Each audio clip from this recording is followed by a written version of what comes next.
Welcome to Grow Groups at Port City. I'm so glad that you joined us today. I want to do something a little different. Instead of a recap, I want to read a story to you, an account from the scriptures, 1 Kings chapter 17, and make a couple of comments and just kind of set you guys up for your discussion on faith and its connection to generosity. So Elijah is enduring a time of famine. The whole nation is enduring famine. And God had Elijah at a particular place, but the supplies there dried up. And God tells him to get up and to go to another town in chapter 17, where he is going to provide for him through a widow. And so let me just read this story. That was kind of the general context, and see what it says. And we had come to the gate of the city. Behold, a widow was there gathering sticks.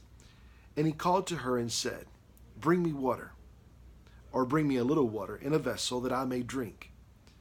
And as she was going to bring it, he called to her and said, "Hey, bring me a morsel of bread in your hand." And she said, and listen carefully, "As the Lord your God lives," not the Lord my God, "as the Lord your God lives, I have nothing baked, only a handful of flour in a jar and a little of oil in a jug."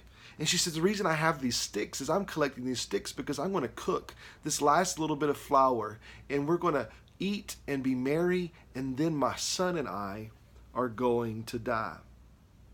Elijah says to her, though, in verse 13, "Do not fear, go and do as you have said, but first make me a little cake of it and bring it to me, and afterward you may make something for yourself and your son." What a pal, right? Just give me the last of what you have, and then whatever's left over, you and your son can have it in this season of famine.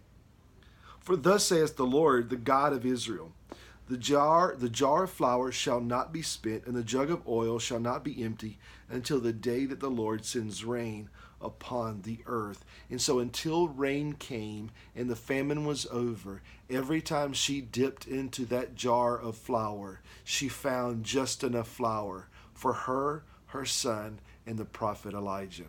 And every time she went back, over and over again, God did a miracle. The story goes on that her son grows ill and eventually dies during this time of famine, as Elijah is depending upon her for sustenance. He grabs the son, lays him out, prays out to God, and calls out to God on behalf of this woman. And God raises this son from the dead. In the end of the chapter, in verse 23, it says, "And Elijah said, 'See, your son lives.' And the woman said to Elijah, 'Now I know that you are a man of God, and that the word of the Lord in your mouth is true.'" And as you read that last verse, what she's saying is, now I know that what God says is true. She starts out with what your God has done, as your God lives. And she ends with, "I now believe in the God that you speak of." Generosity teaches us to trust.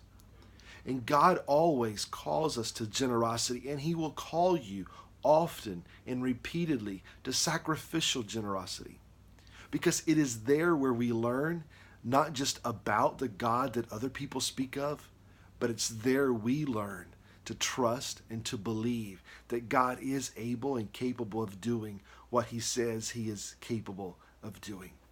So as you go through this lesson, I want you to reflect on how God is generous with us, how God provides with us, and to remember those words I quoted some time ago about from the Chronicles of Narnia, when they ask if the lion is safe, and they said, no, he is not safe, but Aslan is good.